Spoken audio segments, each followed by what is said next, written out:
Gobi gosht or cauliflower with meat is one of those Lahori Punjabi dishes that some people like and some people don't. Either way, let's make it. I'll post all the ingredients on the screen. First, I'm going to get my beef ready.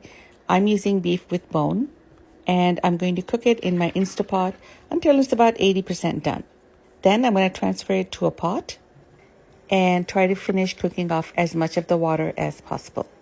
The goal is to dry off the water, and then we're going to go ahead and add our olive oil and start that bhunification process. As we all know, that is the most important thing in South Asian cooking. So we just added our oil and we're going to fry or bhoon this meat. This bhooning process should be done on medium-high heat for at least 3 to 4 minutes. Once this is done, we're going to prepare our cauliflower. I always wanted to do this. Make sure to snip off any bad or rotten ends. Break up the florets to make sure there's no dirt in them. Remove any dying pieces of florets. You can wash the gobi before or after cutting it. It's up to you. I didn't add any ginger when I was making my meat. I'm going to add it now. Cauliflower can be hard on the stomach to digest.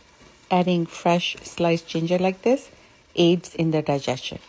This is how I remember my mother and my mother-in-law doing it. Coat the cauliflower pieces with all the masala, steam and cook for about 3 to 4 minutes on low heat.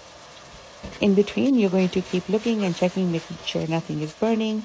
If the cauliflower is still hard, add some water, cover, and keep steaming. Once the cauliflower is tender, everything is cooked, add some garam masala, add some fresh green chilies, and lots of green fresh coriander. Cover and cook on low heat for about 5 minutes, and then you're done. I had some leftover naan dough, so I made homemade naan. Gobi gosht also tastes really good with homemade roti. The recipes for naan and roti are on my YouTube channel, Masala Mama. Follow, subscribe, and share. Enjoy your gobi gosht.